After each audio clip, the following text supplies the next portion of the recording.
У мене навіть в голові не було, що косіння займає половину твого літа. Хтось дивиться фільми жахів, а я ходжу сама в ліс гуляти. Виходить так, що у мене це найкомфортніша зима. Хоча я вперше живу всю зиму без ванни і туалету. Сьогодні я приїхала в гості до Наталі, і я називаю її серійною покупчиною мазанок. Бо коли я з нею зустрілася, вона така: та, це моя хата, і в мене ще є там, і ще я на Полтавщині купила. Я така просто: а що, так можна було? Отак дивишся, їй-богу, якась закинута хата. Магія.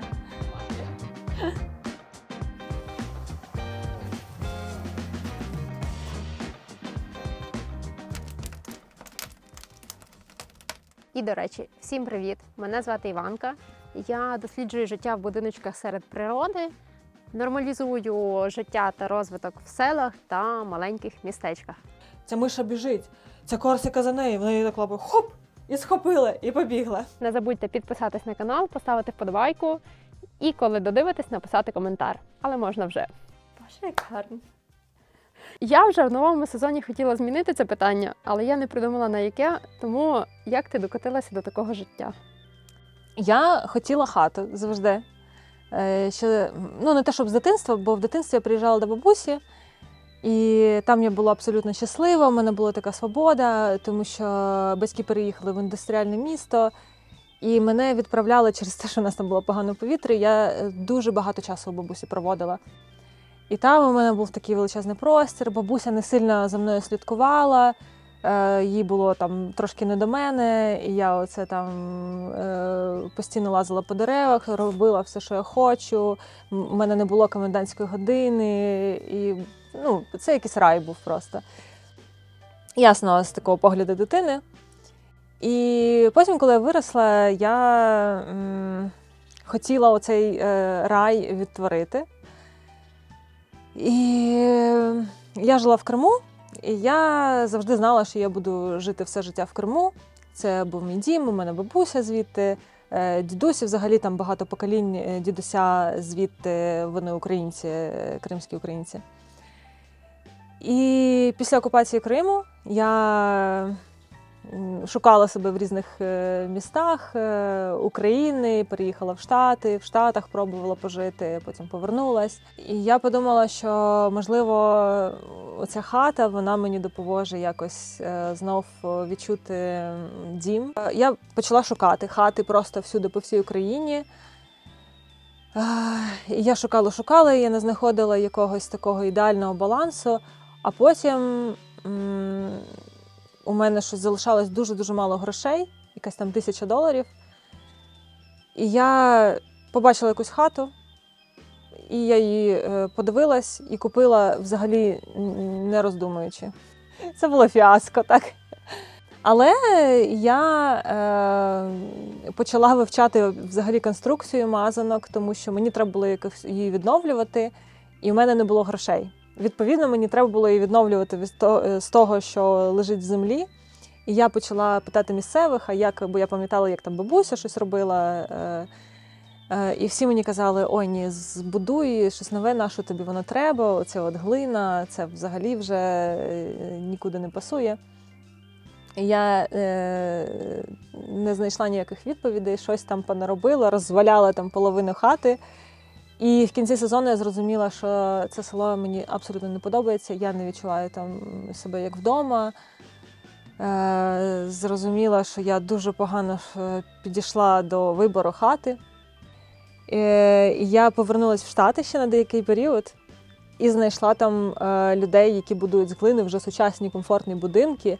І це для мене було просто таким відкриттям. Я навчилась там працювати з глиною вже якимись сучасними методами, так, щоб все це не тріскалось, щоб це було класно, комфортно, купа якихось методик, які виходять за рамки того, що в Україні роблять. І я така: я ж це вмію, мені треба тепер хата. І знайшла іншу хату, ось цю. І це було теж компромісне рішення, але тут я вже свідомо до цього підійшла. Я знала, що це компромісне рішення, що я не хочу тут жити постійно. Але мені було цікаво спробувати щось, якесь місце, де я ніколи не жила. Це кухня. Вона ще не дороблена, як і, в принципі, все в цій хаті. Але якщо, наприклад, я досі живу без ванної і туалету, і це виявилось не так критично для мене, то кухня була дуже критичною. Це перше, що я зробила тут. І одразу стало набагато комфортніше, тобто я привела воду, зробила столешню, а потім потрошечки вже там додавалася якась техніка. І пральна машина була дуже важлива для мене, але зараз вона зламалась. Тут я буду робити такий самий дизайн, як і у всіх кімнатах. У мене будуть такі плавні відкоси, я познімаю цю лиштву. Тут ще я не замазала вікна, тобто це буде такий відкос круглий, як в спальні зараз зроблений. А чому зараз тут оця лиштва? Тому що це мені, коли робив столяр столешню, він мені зробив цю лиштву. В подарунок, так. І тепер мені треба це все зняти і переробити. Бо я тоді ще не знала про якийсь дизайн. Це перше взагалі, що робилось в цій хаті. Це кухня. І він мені зробив цю столешню. Вона зараз, мені треба з нею щось зробити, бо тут у мене дірка така після висихання з'явилась, то я буду її замазувати. Покривала я все це сама, бо спочатку мені покрила ляною олією, і вона почала пліснявіти. Там, де волога. І потім я покрила вже такою більш професійною олією. І тепер я супер задоволена.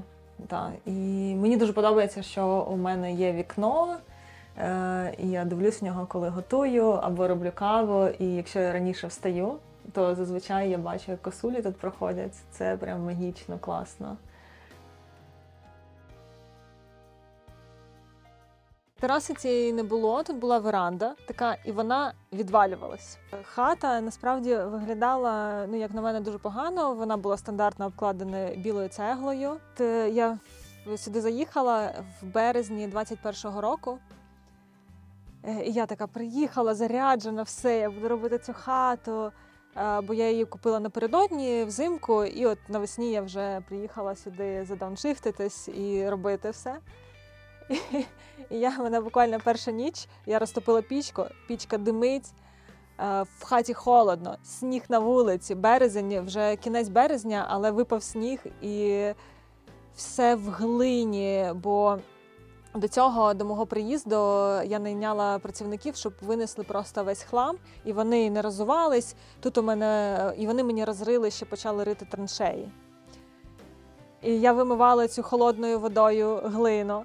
Потім я затопила пічку, все надимило, я така, як спати. І у мене в спальні було таке вікно ще старе, і воно ніби як відкривалось. І я намагалась відкрити це вікно, і в мене вікно просто випало. І я така, нащо, це друга хата, нащо воно тобі треба? І мені так захотілося в місто, і така, все, нічого не хочу. А потім така, ладно, поставила, якось причепила то вікно, розтопила ще пічку. Думаю, ладно, помру, то помру вже від того чадного диму. Нормально, переночувала, якось повимивала все це. Не знаю, як ви, але я слухала це з думкою, що я б так не змогла. Хоча, якщо поміркувати, то зі мною неодноразово траплялися не надто безпечні історії.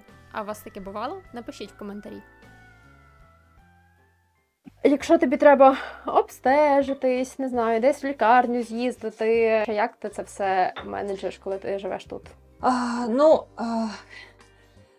Тут цікавий момент. Насправді це є проблема, тому що я сама і насправді, якщо щось серйозне станеться, то у мене тут, якщо я не зможу, наприклад, подзвонити, то ніхто і не помітить, і мені там, я не знаю, чи мене хтось відвезе, хтось ні. Мені треба комусь дзвонити, мабуть, щось з села, і я думаю, що відвезуть там в лікарню. Але це мотивує бути здоровішою, якось слідкувати за своїм здоров'ям. Корсика, не лізь в пічку. Ні. Я їжджу періодично в Київ по справах і планую, це мене вчить планування, з цим у мене дійсно проблеми великі. планую лікарів, якісь обстеження планові. Тобто, якщо я, наприклад, коли живу в місті, я можу трошки нехтувати цими питаннями, коли вже там припече, то йду. А тут я така, мені там треба планово вакцинуватись, мені планово треба пройти обстеження, не коли болить, а там, тому що там пройшло вже там півроку чи рік. І це дисциплінує.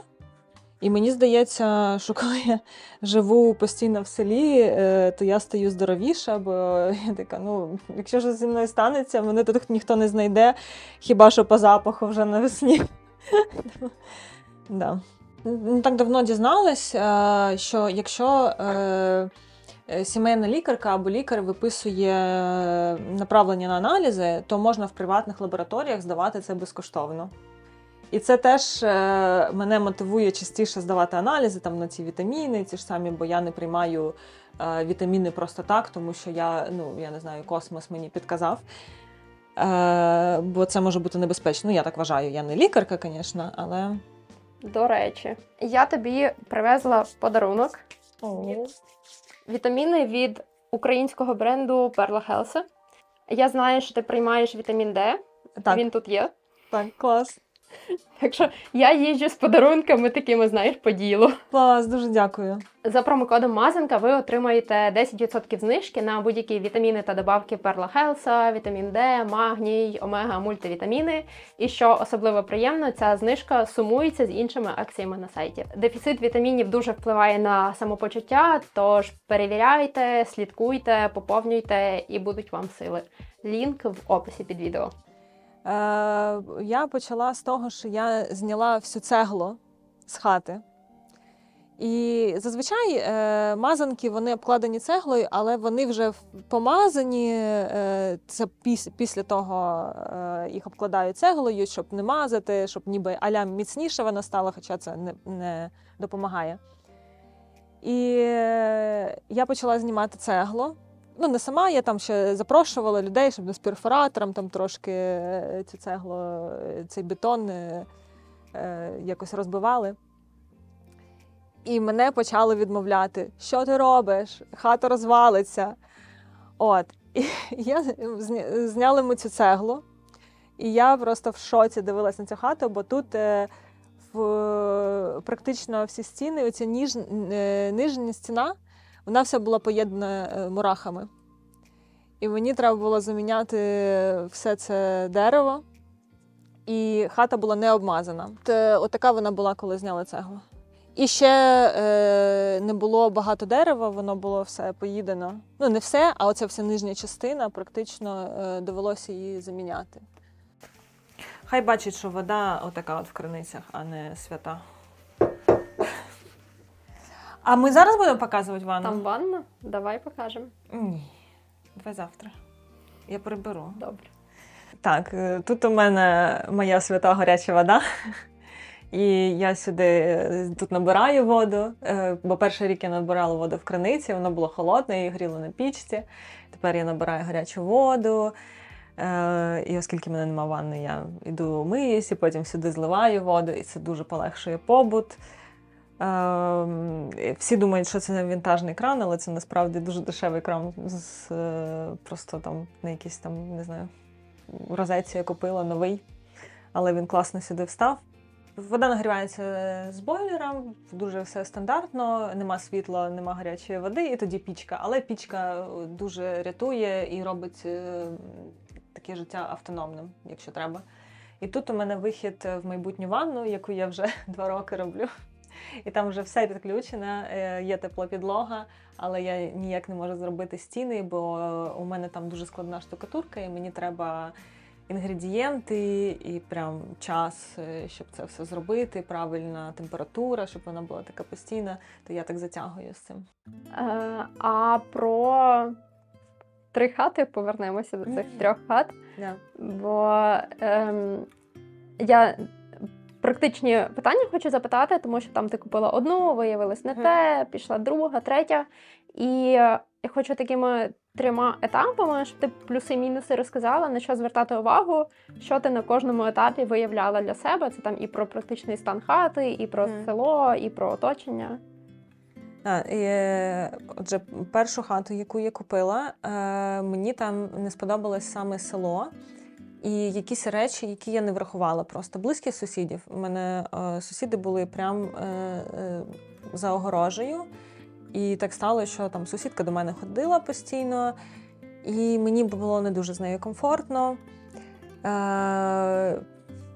Там я дізналася, що там є курочка ряба поруч, і ще виробництво норок. Відповідно, це виробництво, вони тягнули воду з села, і з водою там було проблеми, бо там водопровод, мало криниць вже залишилось. Це було велике село, воно було таке живе. Я спочатку подумала, що це класно, але насправді влітку там були якісь дивні вечірки п'яні, ти все це чуєш. Люди приходять на тебе, дивляться. Потім почав приходити один сусід, просити у мене гроші на випивку позичати, бо я один раз позичила. І дійшло до того, що я один раз прокинулась, я жила тоді на веранді, бо я робила ремонт в самій хаті. І я спала на веранді, і я пригадаюсь від того, що він навпроти сидить в кріслі, бо я не закривала двері для провітрювання. І такий: "О, що ти так довго спиш? Позич гроші". Я його вигнала. Ну, і всі ці речі я не врахувала, але могла. Я могла це все побачити, якщо б я про це думала заздалегідь. Ну, тобто, і багато всього треба враховувати, де є вода, який ландшафт. І я вважаю, що в першу чергу треба обирати місце, бо хату можна збудувати, відбудувати, але місце ти ніяк не зміниш. Ландшафт, що навкруги тебе, наскільки тобі комфортно з людьми, які поруч живуть. Тут мене це місце вразило. Я знала, що після першої хати я вже зрозуміла, що я хочу більш чогось такого південного, ближче до степу, бо я виросла в степу. Я виросла там, де ростуть абрикоси, всі такі південні фрукти, там пожухла трава. Тут такого немає. Тут трава виростає за 2 тижні, просто може бути метровою, якщо є дощі, і це без перебільшень. Тут волого, тут все закрито пагорбами, а я люблю бути наверху, щоб вітер мені все продував, щоб була річка. Але мені тут сподобалась якась така казковість і дикість. І тут у мене був класний сусід, я теж це врахувала, що мені хочеться поруч з ним пожити. І мені було цікаво дослідити, а як жити в такому місці, і що тут може бути такого, чим насолоджуються, чому люди так люблять ці місця. Хочу показати вікно одне. Оце як воно зроблено, а отут як робляться відкоси. А ну-ка, я зараз поміряю. Дивіться, що мені Іванка подарувала. Боже, я прям мріяла про це.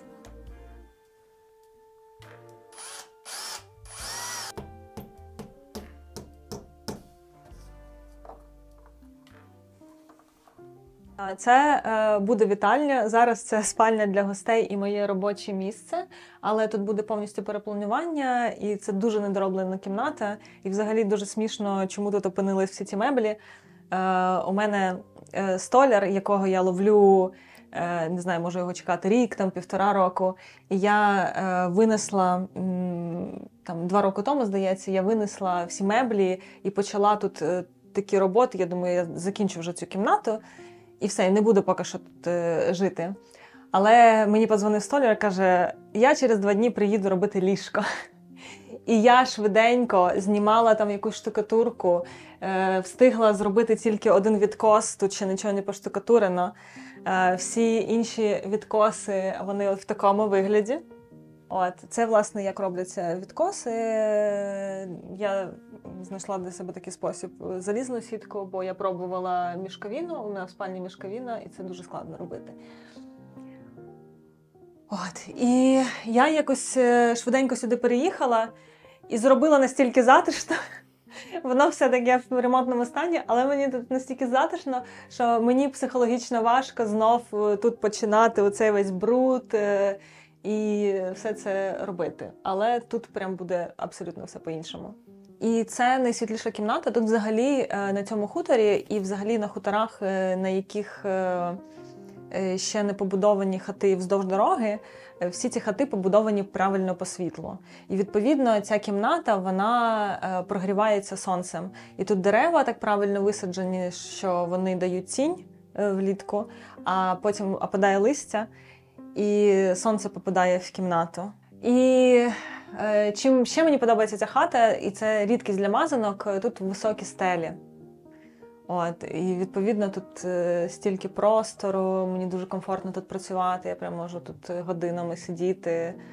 Власник попередній, який будував цю хату, він був дуже великий, дуже високий, з такими величезними руками, я бачила його фото, і мені його дочка продала цю хату. І я підозрюю, що він під себе просто вже будував це, бо спочатку тут була маленька мазанка їхня стара, і потім вона вже, видно, розвалювалась, і вони побудували нову. Тут взагалі у мене такий будівельний майданчик, коли в мене є наснага, я домазую пічку, тут досюди штукатурка намазана, це ми записували курс з мазанкарства, і ми такий приклад робили. І наступний раз, коли розмерзнеться глина, я продовжу це. Тому я все це відкидаю, і в мене там вже постелено, і я собі будую. А розкажи, будь ласка, про свій бекграунд, взагалі, чим ти займалась раніше, ти подорожувала, чим взагалі ти по життю займаєшся? Я практично все життя займаюся сторітелінгом в якихось різних проявах. Я пробувала якусь документалістику про музикантів, тревел-документалістику. Потім я прийшла працювати в ігрове кіно, і воно мене дуже захопило. Я пишу з дитинства, але я мала дуже багато професій, і я ще дуже нетипово подорожувала, і я залишалась надовго в країнах, і там я могла працювати ким завгодно, від пекарні там, до прибирання, або нянею, або фотографкою в студії. Ну, тобто це були якісь дуже рівні, я коментувала колись спортивні матчі. Тобто, ну, це більше такі пригоди були. І, по суті, кіно, письмо – це те, чим я займаюся півжиття. Так, я хотіла запитати, над чим ти зараз працюєш? Я працюю над своїм ютубом. Пані Наталя так заморочилася з першим випуском, що мені здається, там вже буде не ютуб, а ціле кіно. Да, в мене буде однакові випуски, можливо, із закадровим голосом, українською, і пізніше англійською. Тобто спочатку я спробую українською, трошки розберуся з ютубом, і потім я зроблю літературний переклад на англійську. Єдине, що я буду, можливо, трошечки змінювати текст і трошечки додавати якісь меседжі саме на іноземців, такі, щоб не прям весь випуск розказувати про війну, але говорити про те, що ми живемо в умовах війни, і тим самим трошки розповідати про українців, про те, як це все тут відбувається, як ми живемо. А як в тебе з англійською? Англійська у мене? Я думала, що в мене хороша англійська, бо я постійно дивлюсь фільми, мови оригіналу, без субтитрів, і я раніше добре, швидко розмовляла, але от нещодавно я 3 роки вже спочатку повномасштабно не говорила англійською взагалі. І я нещодавно на робочому дзвінку, от буквально вчора чи позавчора, мені треба було зробити презентацію англійською, і я не очікувала, тому що думала, що це буде українською. І я почала говорити, і я зрозуміла, що просто забула мову. І я такі прості слова забувала. Тому, сподіваюсь, Ютуб мені підтягне, або я піду кудись на курси. Нам зараз, як ніколи, важливо говорити зі світом однією мовою, щоб чітко та голосно заявляти про себе. Я зараз обрала стратегію підтягувати як лиш можу, книги, фільми, навчання, спікінг-клаби, і вам раджу цим зайнятися, бо без англійської нікуди. Але щоб навчання було ефективним, важливий, цікавий та зручний процес, та бажано все в одному місці. Тому хочу порекомендувати онлайн-школу англійської English Dom. Графік занять, напрямок та навіть вчителя ви підбираєте під свої потреби. Уроки можна проходити будь-де, з телефона, ноута, навіть сидячи в авто, що зі мною також трапляється, головне не за кермом. На занятті ви бачите викладача та інтерактивно на екрані робите вправи, а нові слова можна відразу тут додавати у словник. Урок включає все від граматики до говоріння. До речі, спікінг-клаби та інші англомовні активності для практики тут також є. Спробуйте самі, запишіться на безкоштовний пробний урок за посиланням в описі під відео або QR-кодом, який зараз бачите на екрані. Це займе всього лиш 25 хвилин. Вільна англійська – це ключ до світу і можливість знайомитися з людьми будь-де. Я хочу вже нарешті добити свій рівень до вільного, але навіть якщо ви на старті, ніколи не пізно. Якщо почнете зараз, то через місяць уже буде щось. Записуйтесь на безкоштовне пробне заняття і зробіть цей перший важливий крок. А коли оберете курс, то за промокодом Іванка10 отримаєте знижку 10%. Лінк під відео. I saw your videos in YouTube, right? Я завершила зйомки короткометражного фільму ігрового, і зараз я запускаю його промо. Планую запустити, ще не запускаю, завершую ще титри. Я працюю над спільним проєктом ще з 2 власниками хат. Один з них теж будує з глини, він будує з нуля, і у нас дуже різний досвід. Я займаюся відновленням, реновацією і реставрацією. Він будує з нуля. Я думаю, багато хто його знає. Це Марк Мельниченко, вільний фермер. І ми запускаємо такий освітній проєкт, щоб люди інші могли онлайн навчитись або відновлювати хати, або будувати з нуля. І ще я працюю над путівником з пошуку хат. Піч – це моя любов. Я взагалі не уявляю собі життя тепер без такої печі. І, в принципі, ніколи не уявляла, бо для мене це як така частина мазанок, села, тому що ти одразу тут багато чого робиш. Ти грієш піч, ти в будь-якому разі там взимку її топиш, і потім ти можеш щось приготувати в печі. І я не дуже люблю готувати на плиті. У мене це не дуже добре виходить, я тільки сніданки на плиті роблю. Але все, що запікання, все, що в печі, там і солодке, і солоне, і овочі, і риба, це все в печі. Печі дуже відрізняються одна від одної в залежності від регіону, тому що я досліджую народну архітектуру, переважно центральної України. Центральну, південну я знаю, тому що я на півдні виросла. І ця піч не виглядає прям такою традиційною, бо хата будувалась в 76-му році, і вона вже набагато більше, і сама піч набагато більше, ніж вона є. Вона не дуже вдала, тому що тут занадто такий довгий комен, і дим не так легко прям виходить, але вона не піддимлює, все супер. Єдине, що її треба довше розігрівати, щоб щось приготувати, бо вона така велика, квадратна, нетипова, бо зазвичай вони такі круглі, маленькі, швидко розігріваються. Але вона і тримає тепло набагато довше. Тут 2 пічки, насправді. Ця пічка, вона окремо гріється, і ця пічка, вона гріється з кухні, і ось тут я готую. Я топлю тільки її, якось немає потреби топити ще цю пічку. І навіть, наприклад, якщо мені хочеться поспати в теплі, на цій пічці неможливо спати, тому що дуже гаряче. Я спускаюсь сюди, тут така дуже тепла стіночка, можна так дубцею сюди посунутись і грітись всю ніч.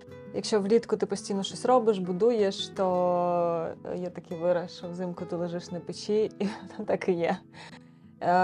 Я знаю, що багато хто зносить ці печі, вони дійсно не дуже енергоефективні, багато дров їдять. Але для мене було дуже важливо зберегти цю пічку, є у всіх хатах.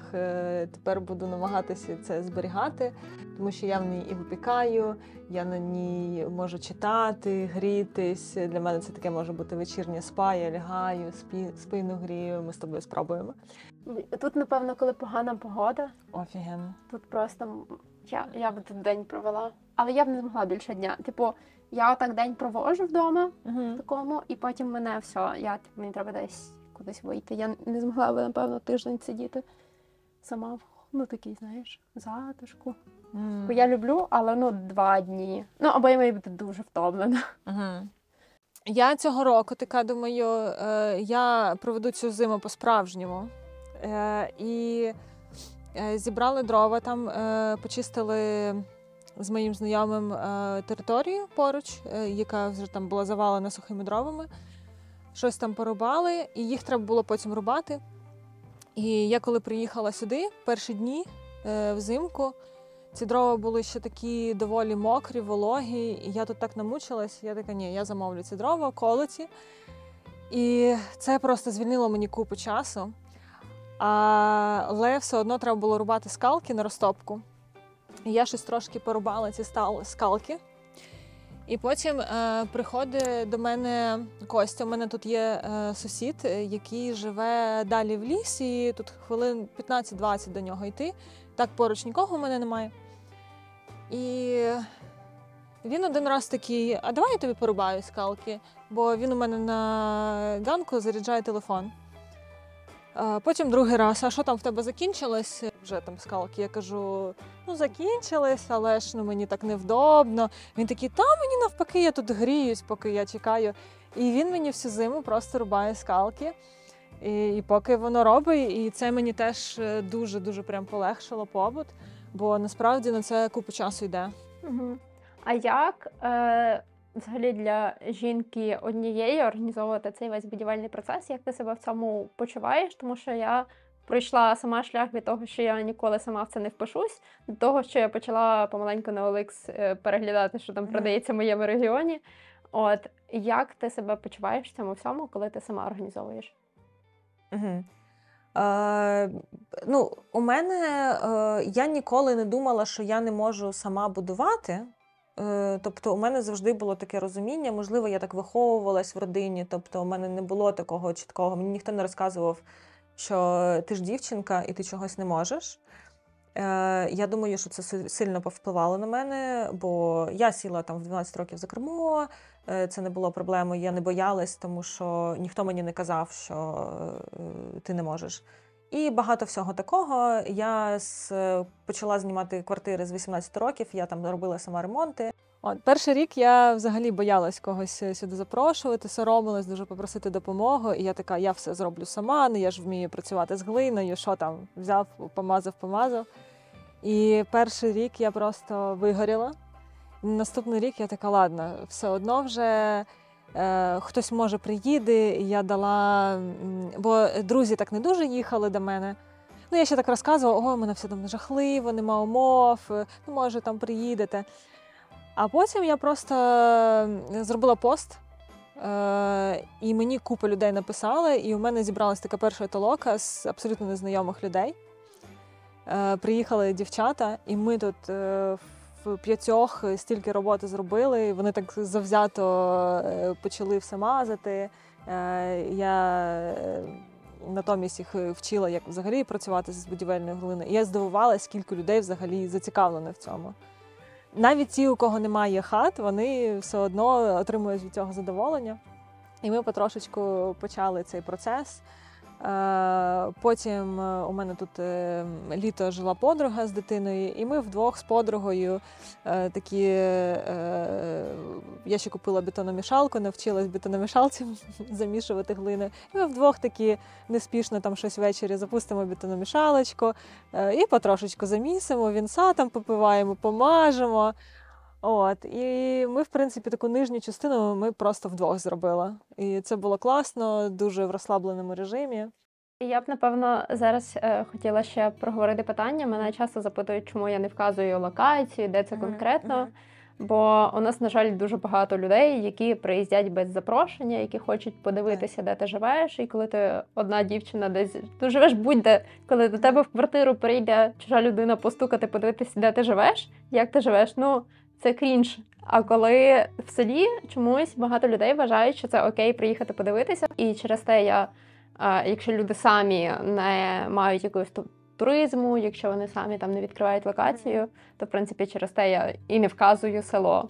Так, я думаю, що ні для кого не секрет, що дуже легко знайти людину в селі. Так. Відповідно, так, це просто безпека. Моя безпека, і не тільки безпека, це ще мої кордони. Тому що у мене є певний мій графік, от у мене зараз час для толок, коли я можу приймати людей, є мій час, коли я там пишу, монтую, займаюся своїми креативними проєктами, і навіть люди, мої сусіди, вони знають, що до мене без попередження краще не приходити, тому що є мій робочий час. У мене є тут сусід, який далі живе в лісі, і він приходить на ганок, і він навіть не стукає до мене. Коли я його помічаю, я можу сама вийти. Тільки коли йому дуже щось треба, він може постукати, і він знає, що я можу не відкрити, якщо я зайнята. Тобто, оце я регулюю. Понюхаєш там? Повітря свіже, ні? Ні? Іди. Будь ласка, давай без цього. Давай без драми. Сьогодні без драми. Давай? Да, тільки зараз я буду говорити, і вона на мене нападе. Це найбільш дороблена кімната. Мені тут дуже затишно, і це таке моє місце перезвантаження. Я хотіла дуже таке високе ліжко перед вікном, і я зараз у вікно бачу зорі. А влітку тут яблуня заростає, і тут тінь, і тут дуже прохолодно. Тобто це прям ідеальна кімната для мене. Не занадто світла, не занадто темна. І я прям живу на цьому ліжку. Я багато тут працюю, якщо мені не треба монтувати, я пишу на ньому, відпочиваю, дивлюсь кіно, ставлю проектор. І мене прям дуже відмовляли від цього високого ліжка, бо казали, що буде холодно. Але я його зробила, не жалію, і мені здається, так навіть тепліше, тому що повітря йде тепло вверх, і вікно не дуже холодне, як стандартне вікно, воно не продуває. І тут вже вимальовується така концепція, яку я хочу зробити у всій хаті. Я хочу відтворити щось таке південне, тепле, тому що я знаходжусь в лісі, і тут зазвичай холодно, мокро. А в хаті у мене оце відчуття таке півдня, моря. І тому я намагаюся в штукатурці робити таку, прям спеціально роблю цю фактуру руками, щоб воно нагадувало, може, якісь там грецькі мазанки. І тут же відкоси зроблені так, як ти хочеш. Тут відкоси зроблені. Єдине, що вони не поштукатурені ще. Тобто, видно, там такий квадратик залишився. Воно ще не все до кінця дофарбоване. Я фарбую білою глиною. І це дає такий класний молочний колір. І ця фарба не мажеться, тому що я її роблю по такому рецепту секретному. Бо багато хто боїться працювати з натуральними матеріалами, боїться фарбувати глиною, але дійсно можна зробити так, щоб воно не мазалось. І це фарба, яку ви можете пофарбувати, і просто в ту ж ніч лягати спати в цій спальні. А за стелю, що скажи? Бо от мене, я там коли дивлюся, ці відлущуються якісь речі, воно мене так лякає, завжди здається, воно завалиться. І як, чи ти будеш щось робити, і чи воно час від часу відлущується, його треба підмазувати? Воно не відлучується, воно скоріше тріскається. Це нормально, бо це дерев'яна хата.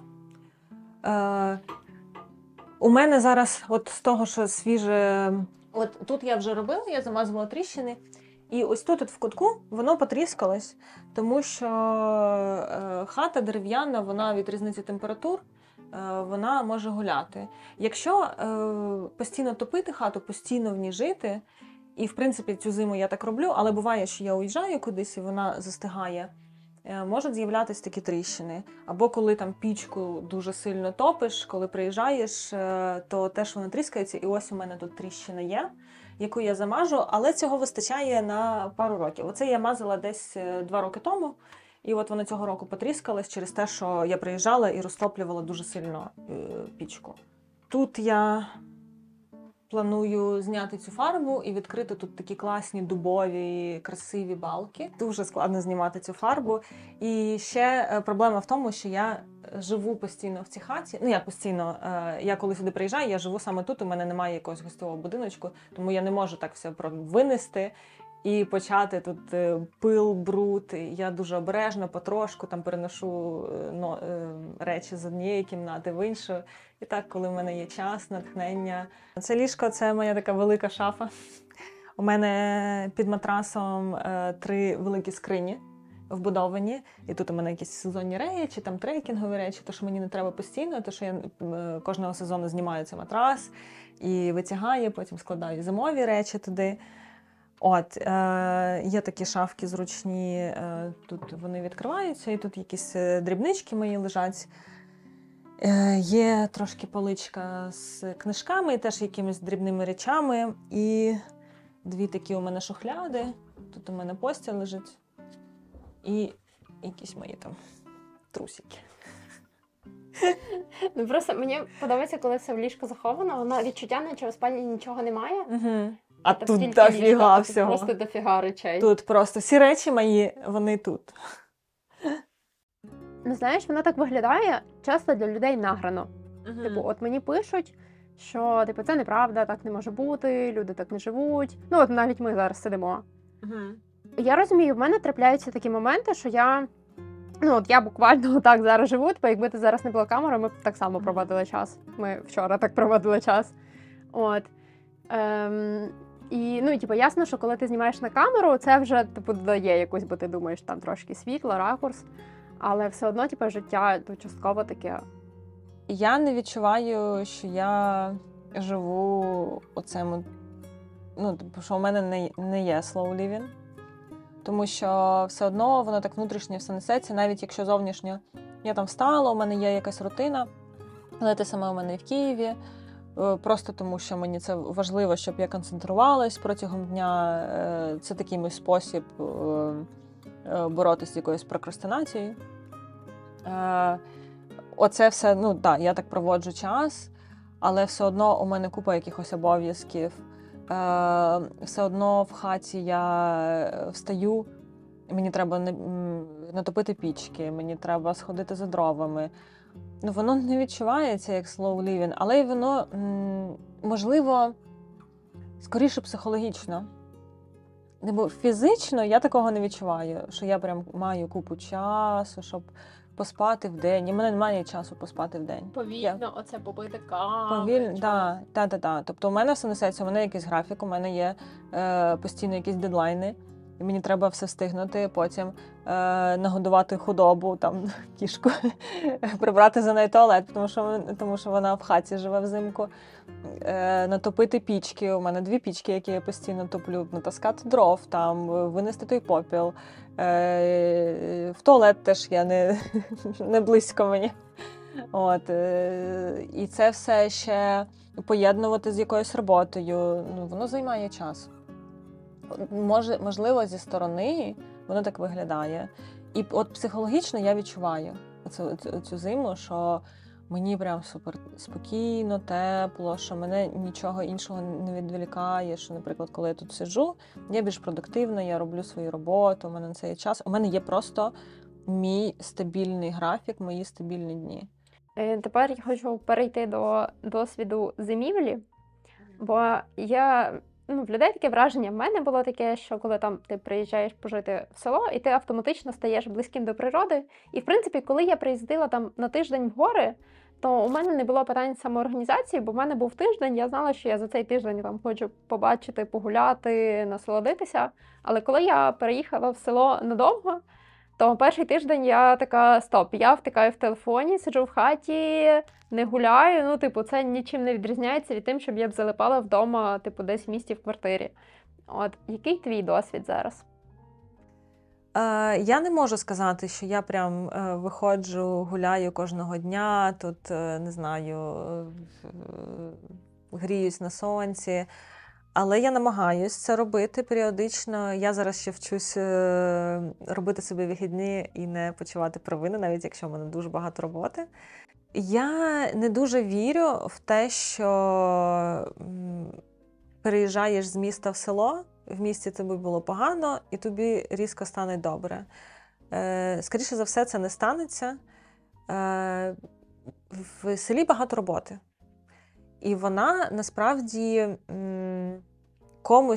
когось вона може лікувати, а комусь вона може заважати. Іноді я злюсь на те, що в мене багато фізичної роботи, тому що в мене є купа якоїсь моєї роботи креативної. І я така, я тут в процесі, а мені треба пічку топити, бо я, якщо не розтоплю, я змерзну. Але цієї зими якось я подружилась з цим. І я знайшла свій якийсь баланс. Я просто прийняла той факт, що так, мені треба певний час виділяти на це. А як ти зараз організовуєш свій день? Я не можу сказати, що в мене однакові дні, бо в мене дуже різна буває робота. Буває таке, що я встала, у мене є ранкова рутина, яка завжди присутня. Тобто я прокидаюсь, я завжди застілаю ліжко, я розтоплюю пічку, потім я роблю зарядку, потім я роблю сніданок, і це те, що ніколи не міняється. А потім я можу сісти за роботу і прям просидіти 10 годин за комп'ютером. Я намагаюся вставати, але іноді так занурюєшся в процес, що ти просто сидиш, і іноді вже забуваєш і пічку розтопити. І ввечері у мене теж є ритуал, я розтоплюю пічку, я знімаю свою балію, миюсь біля пічки, і мені так дуже це подобається. Вмикаю якесь там світло гарно собі. І я намагаюся вимикати телефон перед сном і ще читаю. Це ідеально. І в Інстаграм не залипаєш? Перед сном ні. Перед сном ні, не залипаю. Не залипаю, тому що не те, що я така свідома, але у мене тоді проблеми зі сном, і у мене ще очі болять дуже. Я і так багато за комп'ютером сиджу, і мені здається, що у мене... Я в Інстаграм в день заліпаю. Я так заліпаю, що потім у мене вже такий передоз, що я не можу взагалі ніякий монітор дивитись. Я думала, що я переїду зараз на всю зиму в хату і швиденько зроблю ванну, бо мені там залишилось буквально там трошки зробити ці стіни. І все вже підключено, ванна є, все є. Але я думала, що через те, що мені буде дискомфортно, це буде мене мотивувати. Але потім мені так сподобався цей ритуал, який мене демотивував зробити ванною. І я беру балію, я розтоплюю пічку, у мене такі акацієві дрова, вони трускотять, у мене тут дуже тепло, через те, що у мене тут ще така чавунна плита, у мене швидко нагрівається ця спальня, у мене тут така банька, я так дістаю цю балію, ставлю тут відро, миюсь, роблю собі таке тепле, приглушене світло. І мені так подобається цей зимовий класний ритуал, і воно, оцей от легкий такий дискомфорт, він насправді мені дуже, я думаю, що дуже впливає на моє ментальне здоров'я. Тому що через отакі ритуали, тому що мені трошки треба напружитись, але потім це мене займає десь все оце годину, вся ця рутина, і я себе дисципліную. Виходить так, що у мене це найкомфортніша зима, хоча я вперше живу всю зиму без ванни і туалету.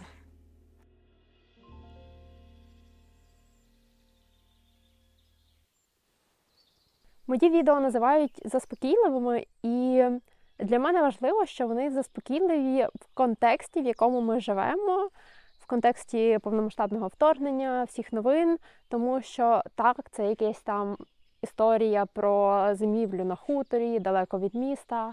Але на цьому хуторі позавчора я прокинулась від того, що над нами летіли шахеди. І я дотримуюсь думки, що треба докладатися до порятунку країни кожному з нас. І ще, незабаром я збираюся поїхати в Фінляндію і разом з Лемберг-волонтерами пригнати машину для Збройних сил України. Для цього потрібні кошти, аби її викупити. І було б дуже чудово, якби саме на цю машину ми зібрали з мого блогу. Дуже прошу долучитися. Посилання я залишу в описі під відео. Я буду вигадувати якісь активності, аби швидше закрити цей збір, але публікуватиму їх в Інстаграмі, бо там просто мені легше оновлювати швидко інформацію. І ще уклінно прошу донатити на PayPal всіх, хто має змогу. Про страхи жити на хуторі самій. М. Бо от страшно, це прям перший пункт дуже багатьох людей. Мене питають, чи мені не страшно, хоча у мене таке село, типу, сусіди поруч. Мені тут, коли я сюди заїхала, мені взагалі не було страшно. У мене тут жив один сусід постійно. І це надавало такий спокій. Він завжди був тут, ми з ним дуже дружили. А потім його не стало. І у мене сталася ситуація, після якої зараз завжди замикаю двері. Я раніше могла не замикати двері, навіть коли йшла в ліс. З'явилась людина, вони заїхали в чужу хату, попросились на початку повномасштабного вторгнення, і вони тут прожили дуже довго. І він почав себе дуже конфліктно і нахабно зі мною вести. І в кінці це був вже дуже-дуже сильний конфлікт, там вже була залучена сільрада, поліція. І мені стало страшно, і він далеко не переїхав. І коли я заїхала сюди, і оцієї зими, нарешті він з'їхав, і я вирішила пожити тут всю зиму. Але я перед тим встановила камери. Мені довелося якось, я не думала раніше про це, бо тут зазвичай ніхто не лазить. Всі знають, що у нас там у нас у сусідів камери стоять. Якось у нас тупік, у нас немає проїзної такої дороги.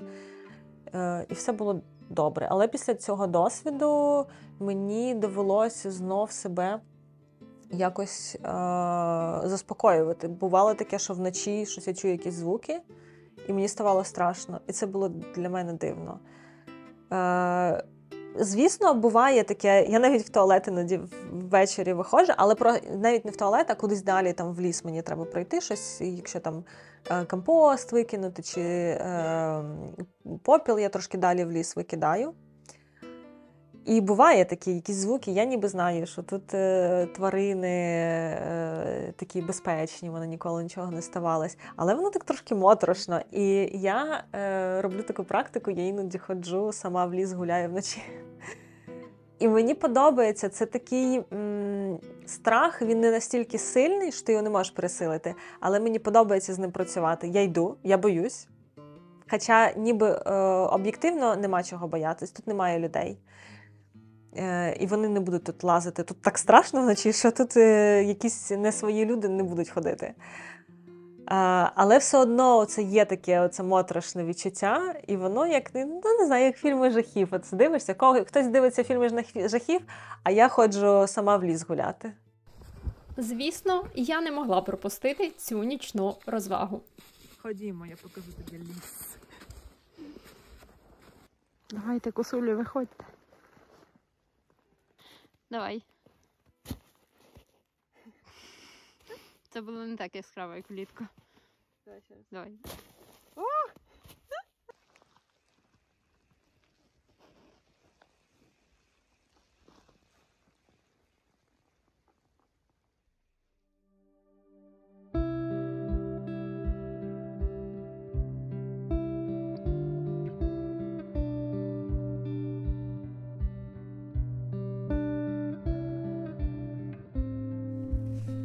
Тут взимку гуляєш, як на безлюдному острові десь. Нікого немає, тиша, ліс.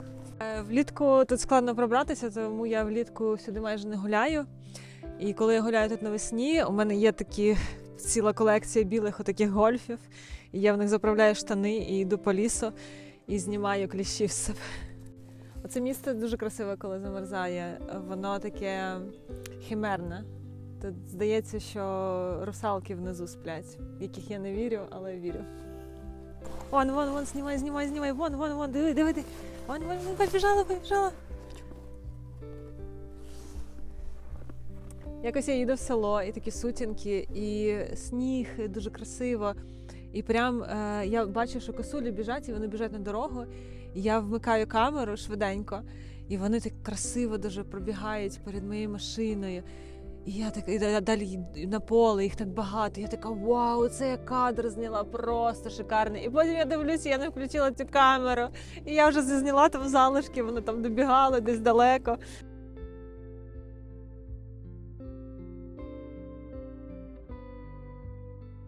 Я приїхала, цього разу було темно, і вранці отак я відкриваю двері, роблю крок, чую якесь шарудіння в кущах, і переді мною вибігає косуля просто так близенько і біжить кудись далі.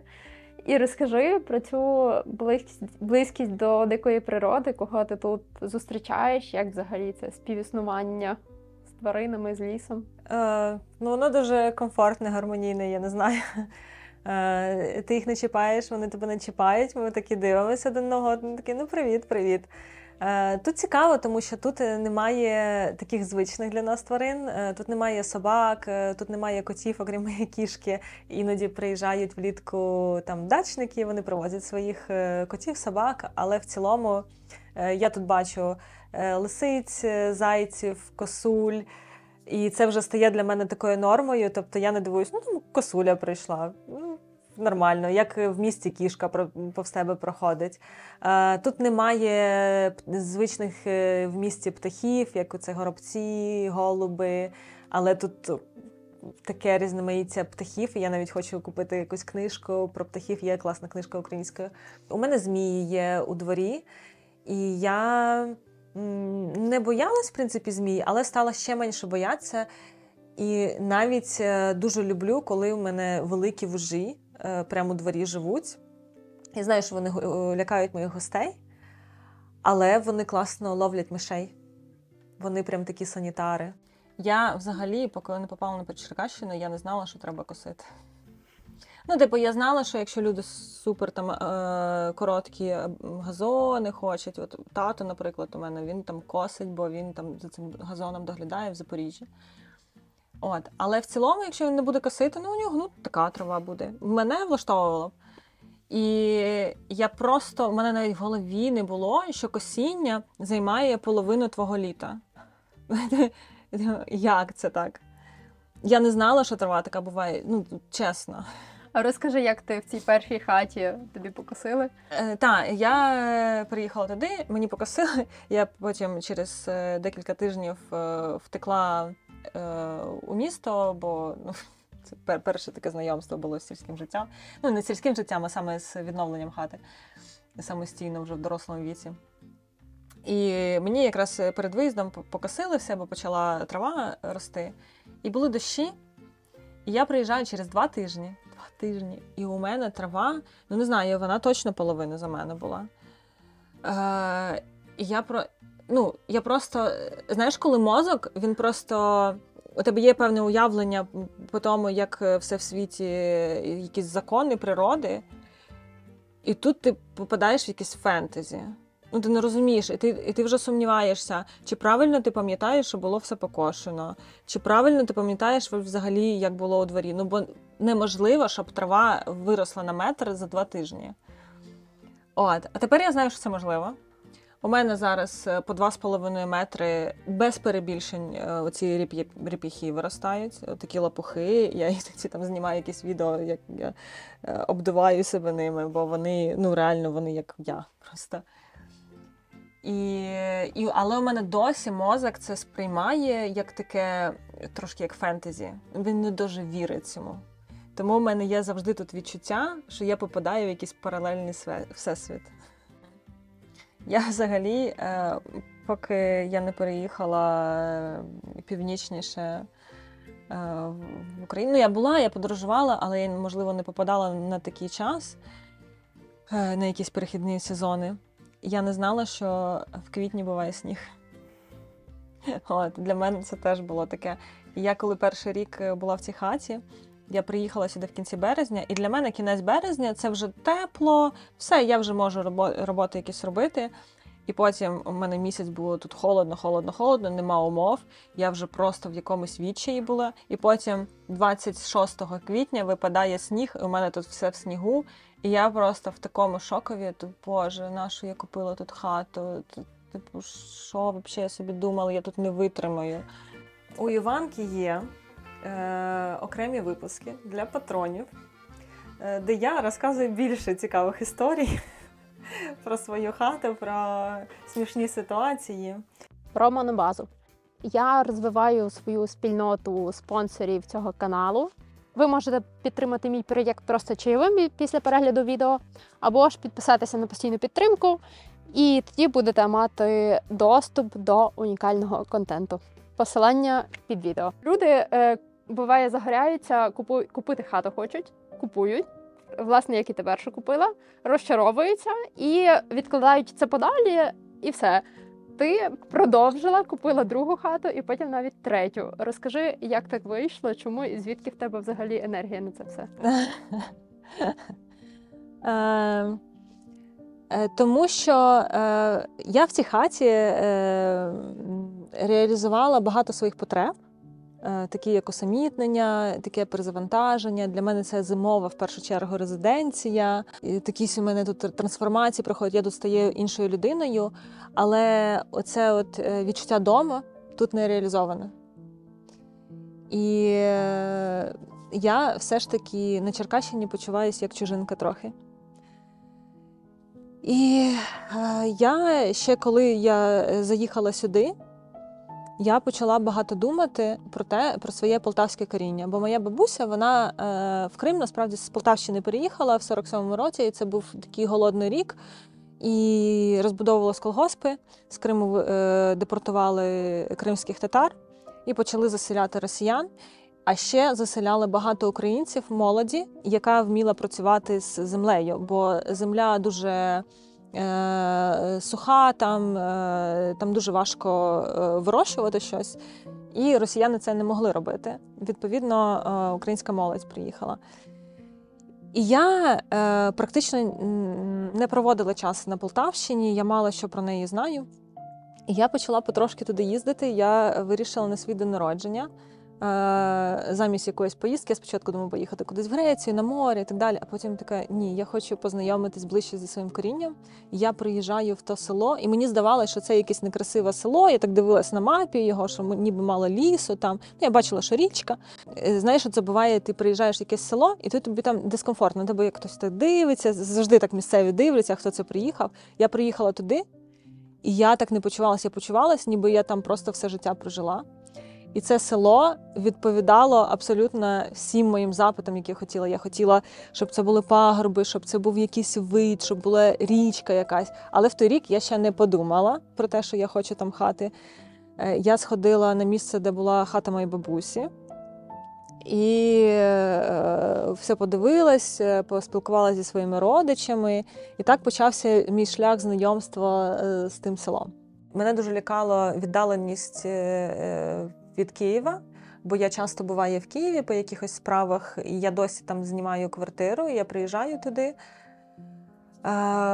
Але потім я зрозуміла, це не так страшно, мені не так часто треба бувати в Києві, і я хочу там прям оселитись. Я знайшла там хату в дуже красивому місці, це віддалений хутор біля живого села, і я теж думала, що мені це не підходить після першого досвіду. Але коли я туди попала, я відчула, що я там своя. Тобто, коли мене там питають, чия ти, я відповідаю, чия я, і для мене одразу є якийсь кредит довіри. А ще люди жартують так, як я. Я ніби розмовляю їхньою мовою. І це так цікаво, тому що я там ніколи не жила, але видно через мою бабусю я все це полтавське в себе вібрала. І це цікаво досліджувати насправді. Тому з людьми у мене там чудова комунікація, вони мені дуже подобаються. Вони, можливо, для когось будуть занадто, тому що це таке полтавське, що вони дуже прямолінійні, вони тобі задають прямолінійні питання, там немає такої закритості. Тобто все, що вони хочуть спитати, вони тебе спитають. І не будуть думати, чи тобі зручно, чи незручно. І комусь це не підходить. А я, як людина і південна, і у мене і частина моєї полтавської родини, вони такі. І тому мені так легше спілкуватись. Це кайф. І це неймовірно красиве місце. Там все, що я хотіла, і я просто в шокові, як це може так бути. От воно у мене завжди було, і я чомусь вагалась їхати туди досліджувати. І без цієї хати ніколи б не було третьої хати. Бо хата на Полтавщині, вона в дуже занедбаному стані. І там велика робота. І якщо б я тут вже не мала досвід з цією хатою, з відновленням, якщо б я не мала оцей досвід толок, як все це робити, я би ніколи не наважилась взяти ту хату. Я би подумала, що я просто не справлюсь, я нічого не зроблю там. І я би не подумала, що я можу колись будувати з нуля щось. Зараз я знаю, що я можу завдяки цьому досвіду. Ну і взагалі я спочатку дуже себе сварила за те, що я повільно все роблю. Тому що я, окрім цього, займаю мене якесь своє життя, яке несеться, і я коли знаходжу час і сили. Іноді буває, просто приїжджаєш, думаєш, я зараз тут купу всього зроблю. Але потім ти приїжджаєш і відчуваю, я просто хочу побути тут. І я почала нагадувати собі, для чого я взагалі купила цю хату, щоб якось отримувати задоволення від місця, почала потрошку гуляти, бо перший рік я взагалі в ліс не ходила. Я просто щось робила, не було результату. А потім, коли я вже розслабилась і почала поєднувати це з відпочинком, в мене і швидше робота пішла. А по-друге, я зрозуміла, що для мене це не будівельний проєкт, бо якщо б це був будівельний проєкт, так, мені було б варто це все зробити швидко і такі, я зробила цей проєкт, от подивіться, яку я зробила хату. А я зрозуміла, що для мене це такий мистецький проєкт, тобто для мене це експеримент з життям. І мені цікавіше досліджувати, а як взагалі, а як в таких умовах пожити, а як то, як я почуваюсь тут влітку, взимку, як взагалі приїхати сюди і довго бути на самоті, бо взимку тут взагалі жодної людини немає. І це дуже цікаві відчуття. Дуже дякую тобі за інтерв'ю. Я дуже рада тут побувати. Ну і ви всі знаєте, що в мене під відео є всі контакти героїв, тобто буде Інстаграм Наталі, буде Ютуб, який, я сподіваюся, вона вже завела. Також посилання на мої соцмережі, на банку, на машину для Збройних сил. Наголошую на цьому. Дякую, що провели цей час разом з нами. До нових зустрічей. Па-па. Ти не будеш близько показувати раковину? Не буду. Дякую. Бо мені вже оце соромно трошки. Що люди подумають?